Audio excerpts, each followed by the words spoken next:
Roll for Your Life is a tabletop RPG resource book by 3 Much Fun out of Washington State, published in 2025. I've left a 20% discount code, by the way, down below in case you're interested in picking this up. But let's jump in. To use this book, you roll a d6 and generate a random element for a character, a place, or an object. This is nothing new. We've seen random generator tables in most RPGs, but the angle that this book is taking is that you can sort of tackle a bunch of different genres. Fantasy, sci-fi, and a number of different adventure subgenres. The book is not particularly comprehensive in terms of the total number of different overall types of people, places, and objects you can create here. There are just 15 in total, but each one of these goes really pretty deep.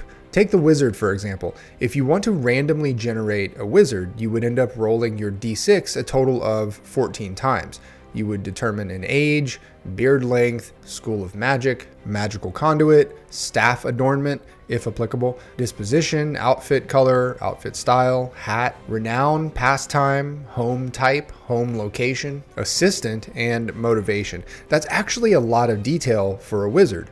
By my calculation, the 14 rolls here produce 144,207,200 possible combinations. It should be noted that some of the rolls will produce a player choice option, which I'm a little ambivalent about, but it does open up the possibilities of you choosing or creating your own entry. There's also the suggestion of a do-over mechanic that adds a bit of a tactical layer to this whole generation process. Most chapters grant a specific pool of re-rolls, usually 2 or 3, that you have to manage. Because the rules require you to lock in a result before moving to the next table, you're forced into a series of immediate trade-offs. If you roll an absurd hat for your wizard early on, for example, you have to decide right then if that aesthetic choice is worth burning a reroll, or if you should gamble on keeping your luck for the tables later on. It introduces a resource management minigame that might be fun for you. Now, by my same calculation method, I've concluded that there are only 34,992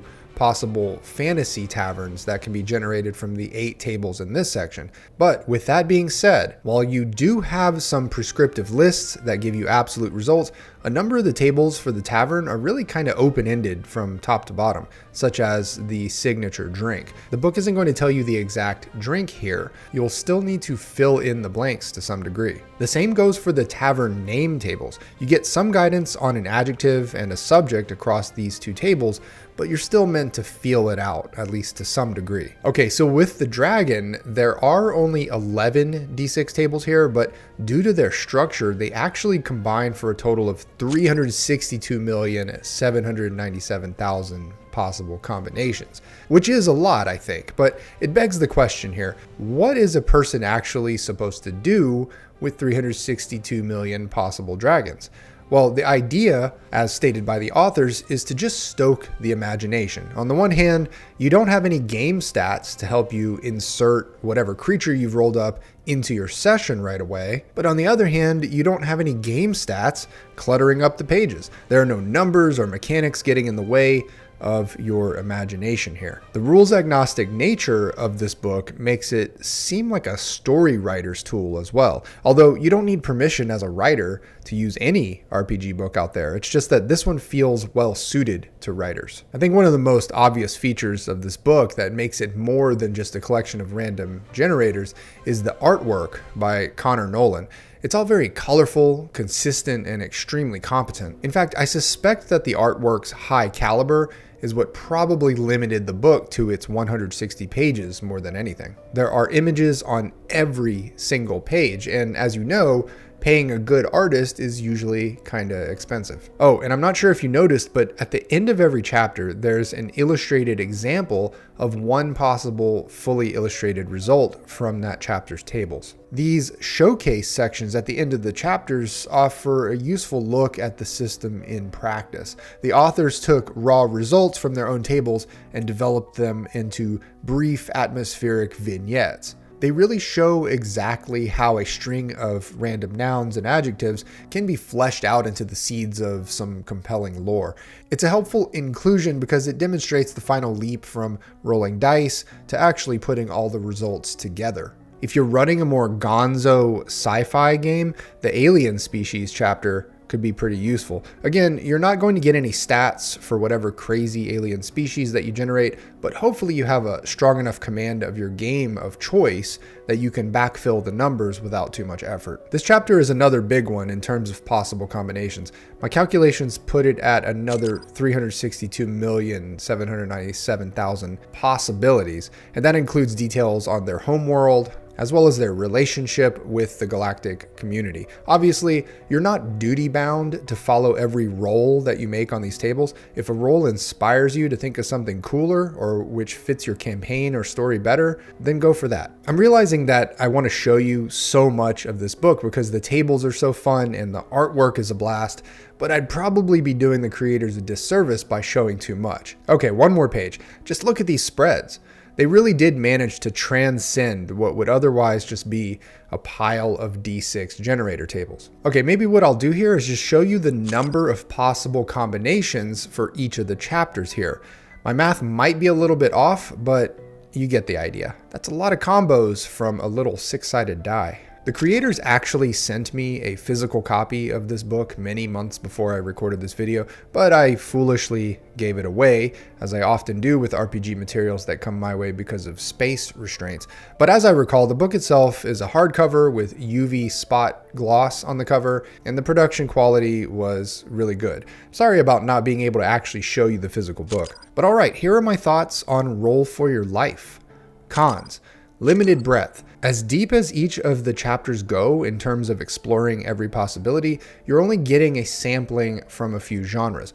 As I mentioned earlier, the cost of the quality artwork was probably a big factor in limiting the scope of this book, but in a perfect world, I'd love to see an entire volume dedicated to each major genre, with maybe a dozen or more chapters for each. Not a standalone RPG.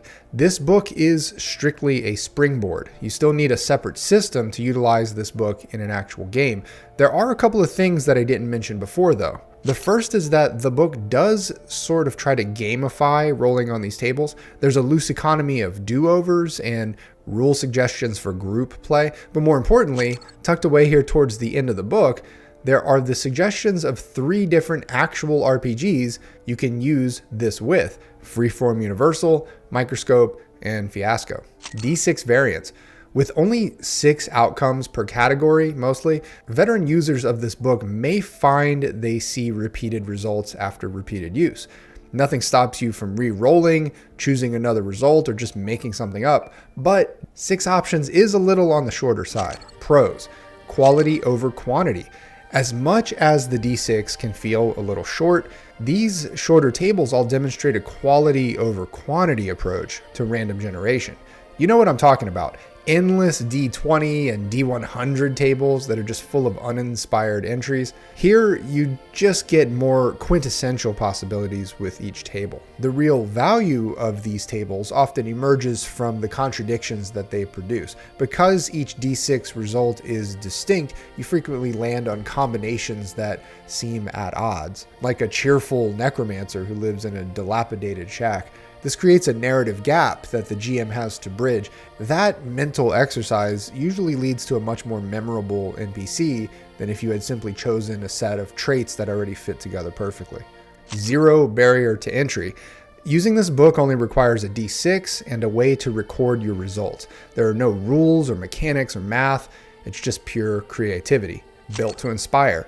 Again, the whole point of this book is to spark your imagination. It's singularly focused on that task. Production quality. Again, I can't show you the physical book that I formerly owned, but you can see the incredible artwork, not to mention the clean layout choices and the quality writing for each table. Conor Nolan's illustrations do a lot of the heavy lifting for the book's atmosphere. His credentials as an artist are as impressive as they get in the RPG sphere, and it shows. It would have been a tall order for any artist to try and illustrate an RPG supplement that spans half a dozen genres, but you can really see Conor answering the challenge here. And that sort of brings me to my conclusion.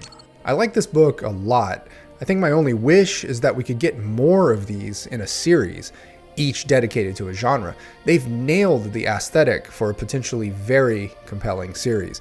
Again, there's a 20% off discount code down in the comments. And of course, remember to like and subscribe for more RPG reviews and join the channel as a member for exclusive videos and content. Links for everything are below. I'll see you in the next one.